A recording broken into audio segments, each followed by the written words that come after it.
Maya Johnson thought she was just writing down the random words her patients mumbled in their sleep. Butterfly garden. Mom's cookies. I can fly. But when she started creating dream journals from these fragments and secretly giving them to recovering patients, something extraordinary happened. People began healing faster, finding hope in the beautiful dreams they couldn't remember, and discovering strength in the subconscious stories their minds told while their bodies fought for life. For 3 years, Maya had been operating the world's first accidental dream therapy program from a hospital night shift.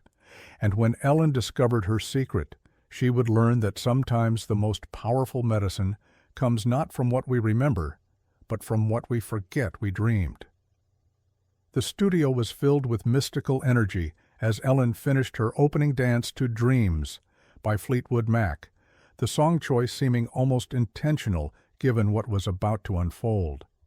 The audience was still processing Ellen's monologue about the power of dreams and subconscious healing, and the soft California afternoon light streaming through the windows cast everything in an ethereal glow that made even the most practical conversations feel magical. Maya Johnson sat in the green room, nervously adjusting her simple scrubs, the same powder blue uniform she wore during her night shifts at St. Catherine's Hospital. At 29, Maya had the kind of gentle presence that made people feel safe sharing their deepest vulnerabilities. Warm brown eyes that seemed to see beyond the surface, dark hair pulled back in a practical ponytail, and the quiet confidence of someone who had learned to find beauty in unexpected places. Maya had never imagined she would be sitting backstage at the Ellen DeGeneres show. 5 weeks earlier, a former patient had written a letter to the show describing the dream angel who had given her hope during the darkest period of her recovery. The letter had intrigued producers so much that they had tracked down Maya, uncovering a story that challenged everything they thought they knew about healing, memory, and the power of dreams. What Maya didn't know was that her story had already sparked interest in sleep research communities across the country. Word had quietly spread about the sleep technician who was documenting something extraordinary about the dreams of healing patients, and researchers were beginning to ask questions about the therapeutic potential of dream work.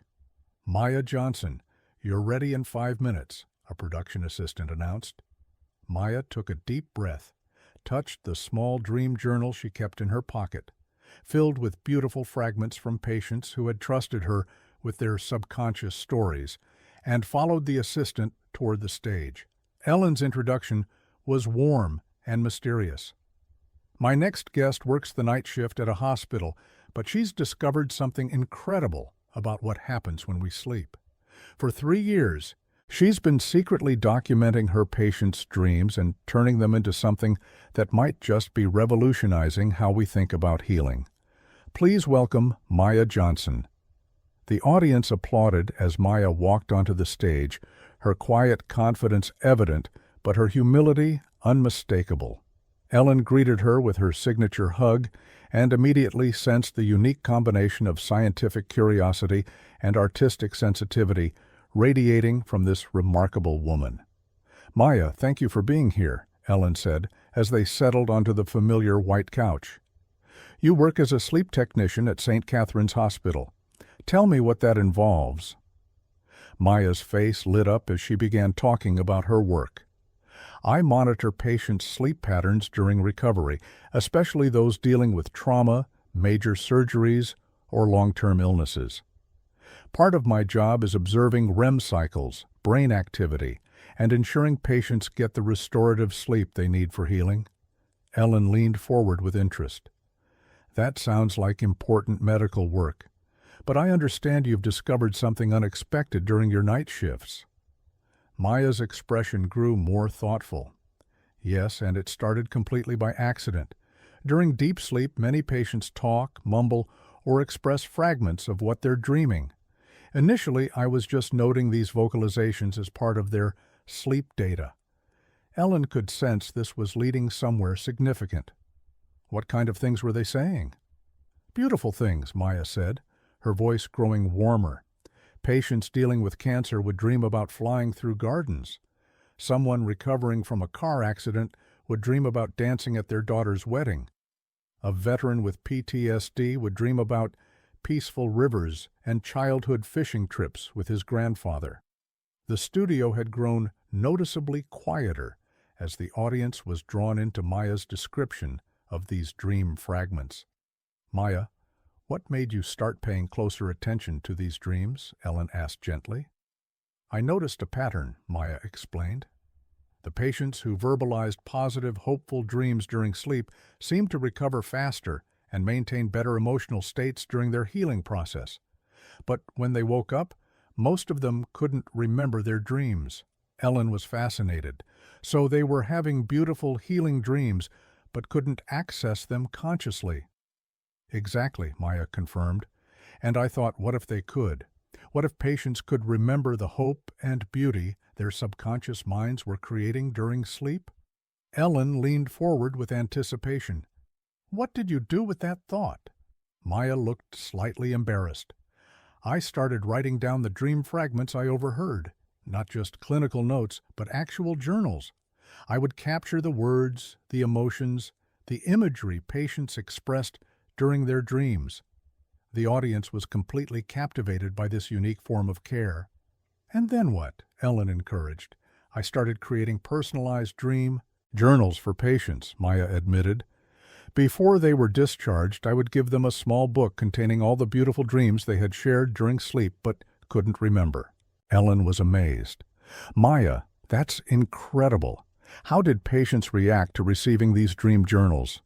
Maya's eyes filled with tears as she remembered. "Ellen, the responses were unlike anything I expected. Patients would read about dreams where they were strong, healthy, loved, and hopeful.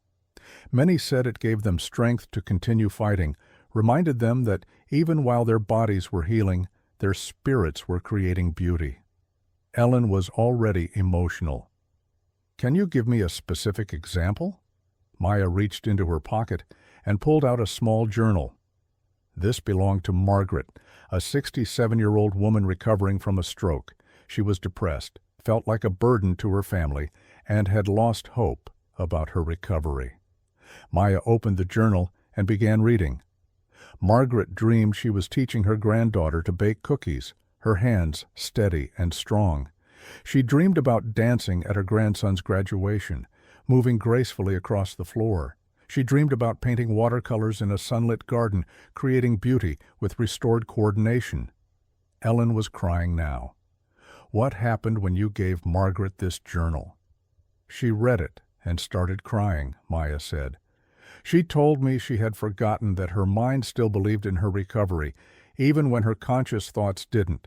She started physical therapy with renewed determination and made remarkable progress." Ellen looked toward her producers, knowing she had surprises that would reveal the full scope of Maya's impact. "Maya, I think there are some people who want to meet you," Ellen announced. Maya looked surprised as several people began walking onto the stage. First came Dr. Patricia Williams, a neurologist. Then Margaret herself, the stroke recovery patient. Finally, James Chen, a young man in his 20s, and Maria Santos, a woman in her 40s. Maya's eyes widened as she recognized them all. "Margaret?" Maya said, standing up quickly. "Dr. Williams? What are you all doing here?" Margaret approached Maya with tears already streaming down her face.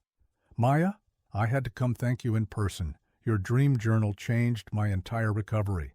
Dr. Williams stepped forward professionally. "Maya, I'm here because what you've been doing has caught the attention of the sleep research community. Your work is pioneering a new field." James looked at Maya with deep gratitude. "Maya, you gave me my dream journal after my car accident. Reading about dreams where I was whole and strong helped me through months of physical therapy." Maria was emotional as she spoke. "Maya, my dream journal from my cancer treatment has been my source of hope for 2 years. You captured dreams I never would have remembered, dreams that kept me fighting." Maya was overwhelmed, tears streaming down her face as she saw the impact of her work embodied in these people. Ellen waited for the emotional greetings to settle before addressing the group. Dr. Williams, can you tell us about the scientific significance of what Maya has been doing? Dr. Williams nodded enthusiastically. Maya has accidentally discovered something groundbreaking. She's documented that patients who receive their dream journals show 40% faster recovery times, report 60% higher satisfaction with their healing process, and maintain significantly better mental health during treatment. Ellen was amazed. Maya, did you know you were conducting pioneering research? I just wanted to help people remember the hope their minds were creating, Maya said simply. I had no idea it was having such measurable effects. Dr. Williams had more news.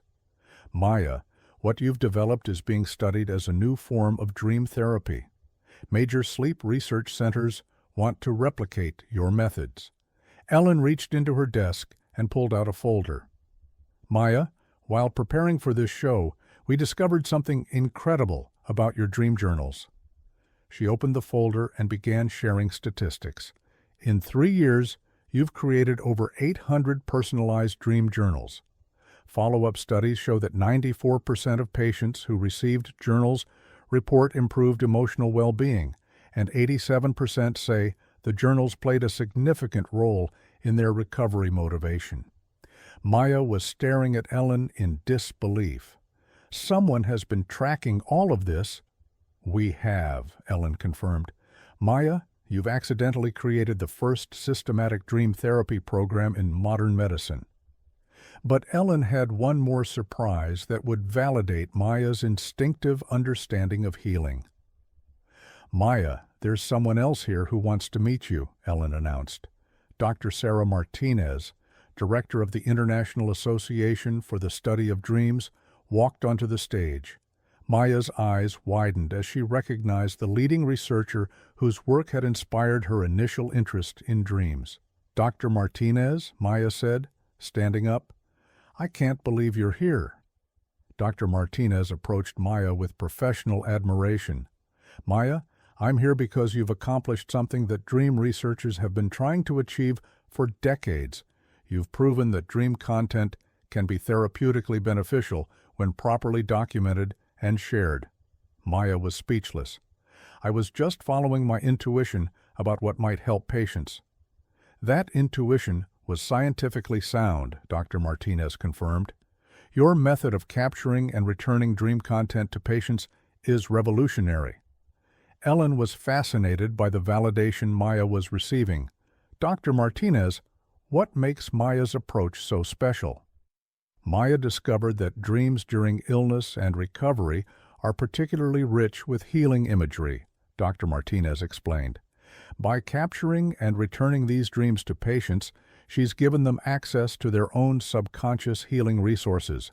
Ellen had been preparing a surprise that would help Maya expand her accidental discovery into a formal program. Maya, Ellen said, I want to do something that will help you share this gift with even more people.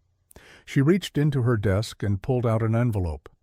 I'm providing funding for you to establish the first dream therapy research center where you can train other healthcare workers in your methods and study the therapeutic effects of dream work. Maya stared at the envelope in amazement. Ellen, this is incredible, but I'm not even a doctor or researcher. You're something better, Dr. Martinez interjected. You're someone who listens to patients' dreams with genuine care and understanding. That's exactly what this field needs. Ellen wasn't finished. Maya, Stanford University's Sleep Research Center, wants to offer you a position developing dream therapy protocols. You would work with medical students, teaching them to recognize the healing potential in patients' dreams. The audience erupted in applause as Maya covered her face with her hands, overwhelmed by the recognition and opportunities. Maya, Ellen said gently, how does it feel to learn that your quiet nighttime observations have become a revolutionary healing method? Maya looked up at Ellen, then at all the people surrounding her whose lives had been touched by her work. It feels like proof that healing happens in ways we don't always understand. Dreams aren't just random brain activity.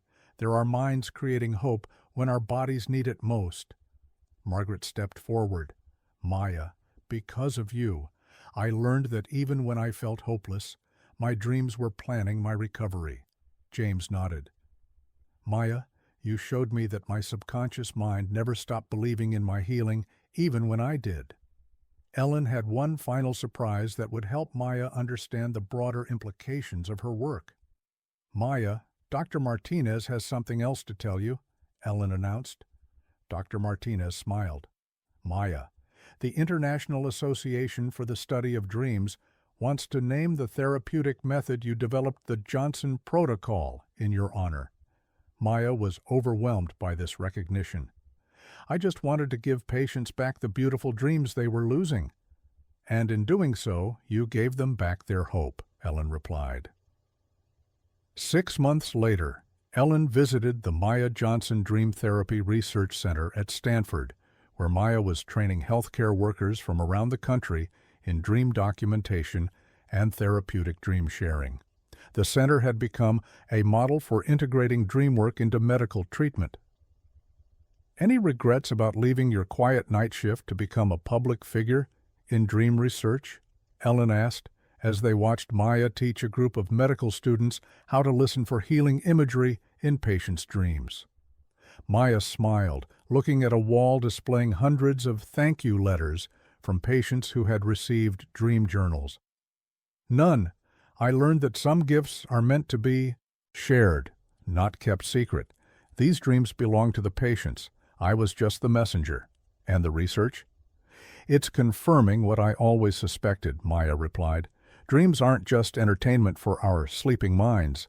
They're therapy sessions our subconscious provides when our conscious minds are too overwhelmed to heal. My job is just helping people remember the healing their own minds are creating.